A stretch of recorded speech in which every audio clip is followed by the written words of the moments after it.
উচ্চ মাধ্যমিক পরীক্ষা শুরু হবে, তো সবাই জ্ঞান দেয়, আমিও আর একটা +1 করে দিচ্ছি, কিন্তু না, ব্যাপারটা সেই রকম নয়। আমি যেটা বলার চেষ্টা করছি যে কয়েকটা ছোট ছোট জিনিস, সিম্পল জিনিস মাথায় রাখলে আমার মনে হয় সেম প্রিপারেশন দিয়ে পরীক্ষা একটু বেটার দেওয়া যাবে। অ্যাটলিস্ট আমি করতাম। নাম্বার ওয়ান, যদি মাল্টিপল চয়েস এক্সাম হয় আর কি, আমি জানি না এখন কীরকম হয়েছে, আমি তো উচ্চ মাধ্যমিক দিয়েছি 1995, অনেক বদলে গেছে। তো যদি মাল্টিপল চয়েস এক্সাম হয়, টিপিক্যালি মাল্টিপল চয়েসের যদি 4টে উত্তর হয়, তার মধ্যে একটা হচ্ছে পুরোপুরি মানে ভুল, শুরুতেই ধরে ফেলবে, আর একটা হচ্ছে একটু পড়লেই ভুল ভুল ধরে ফেলবে, দুটো বেরিয়ে গেল। এবারে বাকি দুটো ইচ্ছে করেই রাখা থাকে, একটা ঠিক হলেও হতে পারে আর একটা ঠিক উত্তর, রাইট? তো ওই এই স্ট্র্যাটেজিটা যদি মাথায় রাখা যায় যে এই 4টে অ্যান্সারের মধ্যে আমি যদি প্রথমে দুটোকে বাদ করে দিতে পারি, at least 50% chance getting correct answer, ওটা কিন্তু কাজ করে। হ্যাঁ, আমি বলি স্টাডি স্মার্টার নট হার্ডার। মানে যখন একদম জানিও না, তখন যদি মেথড অফ এলিমিনেশন নেওয়া যায় আর কি, তাহলে কিন্তু কারেক্ট হওয়ার চান্সটা অনেক বেড়ে যায়। এটা মাল্টিপল চয়েস প্রশ্নের ক্ষেত্রে। আর একটা যেটা বলবো, এক্সামিনার তো শত্রু নয়, রাইট? পরীক্ষার সময় এনার্জি সেভ করাটা খুব জরুরি। হ্যাঁ, আমি এটাকে মানে আমি করতাম কারণ পরীক্ষা একবার যদি দিয়ে ফেলেছি, তারপরে সে যদি ভুলই লিখি বা ঠিক লিখি, কী আসে যায়? আমাদের সবার কিউরিয়াসিটি আছে, কেউ জিজ্ঞেস করবে কিরে বাবু পরীক্ষা কেমন হলো। হ্যাঁ, ওটা তো আমি তো এক একজনকে এক এক রকম উত্তর দিতাম। আচ্ছা, পরে সে গল্প বলবো, বাট এটা পরীক্ষার্থীদের জন্য, তো এখানে সময় নষ্ট করবো না, টু দি পয়েন্ট। সেটা হচ্ছে multiple choice, method of elimination, ওটা নিয়ে ভাবো। আর একটা হচ্ছে এনার্জি স্টোর করতে হবে। তার মানে পরীক্ষার মাঝের এই যে কটা দিন, ধরুন আজকে যদি ফিজিক্সের পরীক্ষা হয়, আজকে আমার ফিজিক্সের পরীক্ষা যদি হয়ে গেল, হ্যাঁ, কালকে যদি কেমিস্ট্রির পরীক্ষা থাকে, আমি ফিজিক্সের পরীক্ষা হচ্ছে, আমি যেখানে পড়াশোনা করতাম সেখানে বইয়ের ডাঁই থাকতো, তো যেদিনে যেটা পরের পরীক্ষা, ওই যেখানে পড়ার জায়গা শুধু ওই যে বইগুলোই থাকবে, অন্য কিছু যেন না থাকে। আমি বলি ডিস্ট্রাকশন। যদি বক্স হয় তাহলে তো আরও ভালো।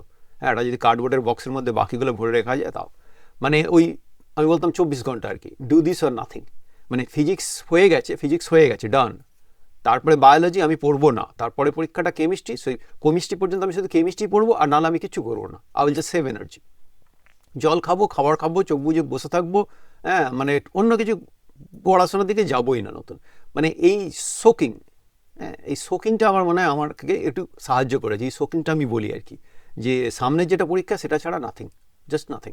হ্যাঁ, আর একটা হচ্ছে যেটা বেলুর বিদ্যা মন্দিরে গিয়ে জানতাম আমি, বলা উচিত শক্তিদা মেথড। ওদের পুরুলিয়া রামকৃষ্ণ মিশনে শক্তিদা বলে একজন থাকতেন, মহারাজ বলুন নয়, উনি নাকি বাজারের ব্যাগ নিয়ে পরীক্ষার হলের সামনে দাঁড়িয়ে থাকতেন। যেই ছেলেগুলো বেরোবে, আর হাতে একটা পেন আর একটা বাজারের ব্যাগ, তাতে ওই প্রশ্ন, তাদের প্রশ্নপত্রের উপরে তার নামটা লিখে ওই শক্তিদার বাজারের ব্যাগে ভরে দিতে হবে। এবার শক্তিদা ওই ব্যাগটাকে নিজের কাছে রেখে দেবেন, পরীক্ষার শেষ দিনের আগে কাউকে ফেরত দেবেন না। তো যাদের যাদের সিরিয়াস বাবা মা আর কি, তাদেরকে আমি একটা অনুরোধ করব, সেটা হচ্ছে আপনি ওই শক্তিদার মেথডটা ব্যবহার করুন। হ্যাঁ, আপনি একটা এনভেলপ নিন, তাতে আপনার ছেলের নাম লিখে রাখুন। ওই পরীক্ষার হল থেকে যেই বেরোবে, প্রশ্নটা বাবু ভেড়ে দেয়, দেখবি না, আর জিজ্ঞেসও করবে না, দয়া করে জিজ্ঞেস করবে না পরীক্ষা কেমন দিয়েছে, কারণ ওটা জেনে আপনার লাভটা কি? পরীক্ষা তো অলরেডি রেকর্ডের হয়ে গেছে। যদি ভালো দিয়ে থাকে ভালো দিয়েছে, খারাপ দিয়ে থাকে খারাপ দিয়েছে। পরীক্ষার যেটা এক্সাম টেনশন, সেটাকে জাস্ট সিম্পলিফাই। বীরেন্দ্র সেহবাগ যেভাবে ক্রিকেট খেলতো, see the ball, hit the ball. হ্যাঁ, one of the best cricketer, entertaining cricketer. পরীক্ষাটাকে সবাই সিম্পলিফাই করে দাও বাবা, যে আমি সারা বছর ধরে পড়েছি, আমাকে কেউ প্রশ্ন করবে, তার ঠিক উত্তরগুলো কনসাইজ ফর্মে লিখতে হবে। It's all. এটা গুরুত্বপূর্ণ, কিন্তু অতটা গুরুত্বপূর্ণ নয় যে আমি পরীক্ষায় যদি আমি ভালো না করি কী হবে, পরে আমার একটা চান্স আসবে। মানে আপনার সিগনেচার, আমার সিগনেচার, আপনার সিগনেচার নিশ্চয়ই গুরুত্বপূর্ণ, রাইট? যদি বলেন না, তাহলে বলবো একটা সাদা খাতায় লিখে দিন, না আমি ওখান থেকে লিখে দেবো যে আপনি আমাকে $1000 দেবেন বা $500 দেবেন, তাহলে আমি কাজ করা ছেড়ে দেবো। সুতরাং আপনার সিগনেচার গুরুত্বপূর্ণ। কিন্তু আমি যদি জিজ্ঞেস করি আপনি জীবনে কবে কতবার আপনার নাম সই করেছেন, বলতে পারবেন? ঠিক করে পারবেন না, রাইট? সো পরীক্ষাটা সেই রকম। পরীক্ষা গুরুত্বপূর্ণ, আমি বলছি না পরীক্ষা গুরুত্বপূর্ণ নয়, কিন্তু অতটাও গুরুত্বপূর্ণ নয়, কারণ জীবনে প্রচুর পরীক্ষা আসবে, প্রচুর পরীক্ষা যাবে। কিছু পরীক্ষা ভালো হবে, কিছু পরীক্ষা ভালো হবে না, রাইট? কিন্তু প্রিপারেশনটা নিতে হবে, আর এনার্জি সেভ করতে হবে। আর একটা আমি যেটা শিখেছি আর কি, ওটা ফুট টেনিস খেলতাম, বা ফুটবল এখানে এসে খেলতাম আর কি, কোপাস টাউনে। আমাদের দেশে ফুটবল, এখানে বলে সকার, আমেরিকাতে বলে সকার। তো যাই হোক, আমি তখন বিড়ি সিগারেট খেতাম, বাজে অভ্যেস, ফলে দমের ঘাটতি। কিন্তু আমি আবিষ্কার করেছিলাম যে আমি রোগা সোগা পাবলিক, তো পরীক্ষা দেওয়াটা অনেকটা স্ট্র্যাটেজিক। আমি লক্ষ্য করতাম ফুটবল খেলার সময় বা ফুট টেনিস খেলার সময় লাস্ট 15 মিনিট ভালো প্লেয়াররা হচ্ছে হাঁপিয়ে যায়, কারণ ওরা তো প্রথম থেকেই ভালো প্লেয়ার দেখাতে হবে। আর আমি ওই এনার্জি সেভ করে লাস্ট 15 মিনিট ওদেরকে দৌড় করাতাম, ফলে আমি মানে খুব টিমের গুরুত্বপূর্ণ অংশ, যদিও ফুটবল বডি কন্ট্যাক্ট গেম, ওই স্টাইলটা আমি কিন্তু এক্সামে নিতাম। আমার যদি 3 ঘন্টা পরীক্ষা হয়, শেষের দিকে মনে হবে আমার হাত আর চলছে না, মাথা আর চলছে না, তখন আমি নিজেকে বলতাম মেন্টাল টক দ্যাট উমা এই 3 ঘন্টাটা আর আসবে না। আজকে ফিজিক্সের এই যে 3 ঘন্টা পরীক্ষা দিচ্ছিস, last 15 minute give your everything. পরীক্ষার হল থেকে বেরিয়ে যেন চোখে অন্ধকার দেখি, যেন মনে হয় দুর্বল, দ্যাট মানে আমি আমার সব দিয়েছি। এই 15 মিনিটটার ফ্রি আসবে না। সুতরাং ফোকাস না থাকলেও টেক ডিপ ব্রেথ 2 or 3। যদি রিলিজিয়াস হও দেবী সরস্বতী, নাহলে যদি রিলিজিয়াস না হও নিজের মাকে স্মরণ করো, বাবাকে স্মরণ করো, দিয়ে just take couple of deep breaths, দিয়ে তারপরে আবার ওই ফিরে আসো। কারণ এই 15 মিনিট, লাস্ট 15 মিনিট, লাস্ট আধ ঘন্টা, ওইগুলো কিন্তু ফিরে আসবে না, রাইট? তো এই পরীক্ষার 3 ঘন্টাটাকে সলিডভাবে কাজে লাগাতে হবে। হ্যাঁ, একদম স্মাইল, জাস্ট স্মাইল, কোনো সিরিয়াসনেস নয়। কারণ আমি তো করতাম কি, যে প্রশ্নগুলোর উত্তর জানি না যদি মাল্টিপল চয়েস হয়, আমি তো গেম খেলতাম।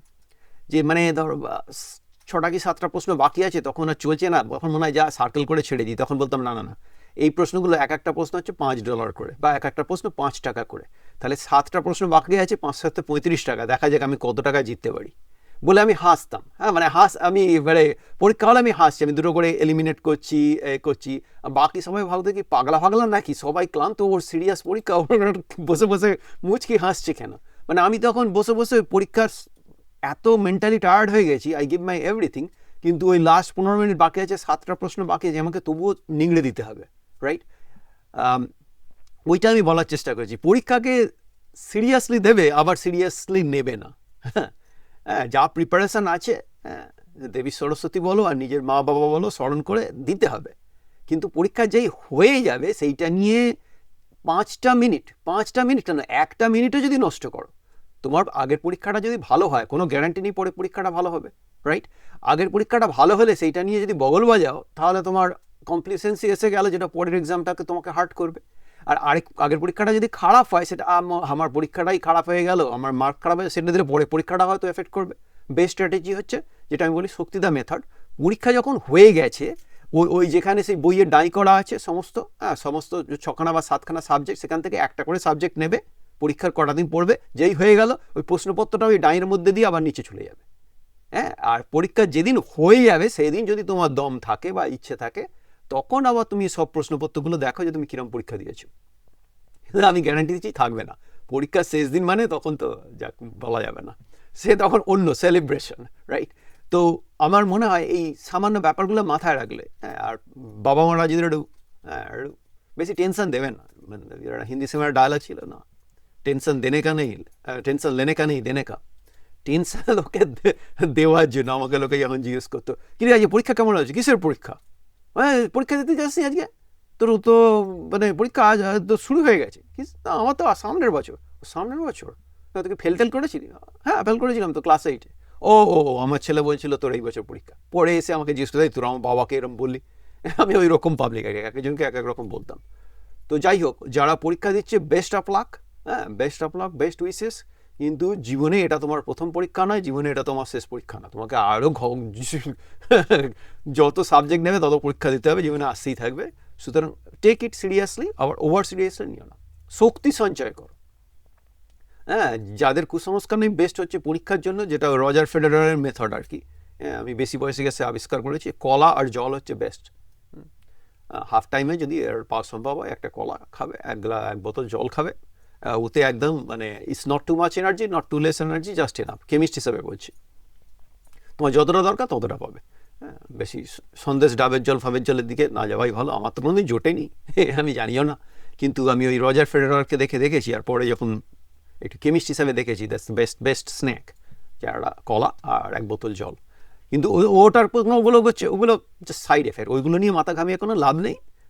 জাস্ট পরীক্ষার হলে যাবে, যা জেনেছো সেটা চেষ্টা করবে, যেই পরীক্ষা হয়ে গেল সেটাকে র্যাপ আপ করে একদম রেখে দেবে। পরীক্ষার একদম পরীক্ষা শেষ দিন পর্যন্ত ওটাকে খুলবেও না, ভাববেও না, ইটস অলরেডি রেকর্ডেড। একটা মুহূর্ত যেন নষ্ট না হয় পরীক্ষার মাঝে। হ্যাঁ, আর পরীক্ষার মাঝের সময়গুলো শুধু সেই সাবজেক্টে ফোকাস করলে আমার মনে হয় বেটার হয়।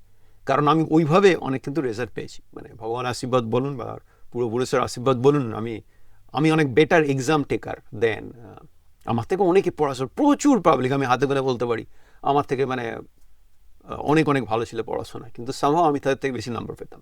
তো আমার মনে হয় এই ছোটোখাটো ব্যাপারগুলো মাথায় রাখলে হয়তো কারো কাজে লাগলেও লাগতে পারে।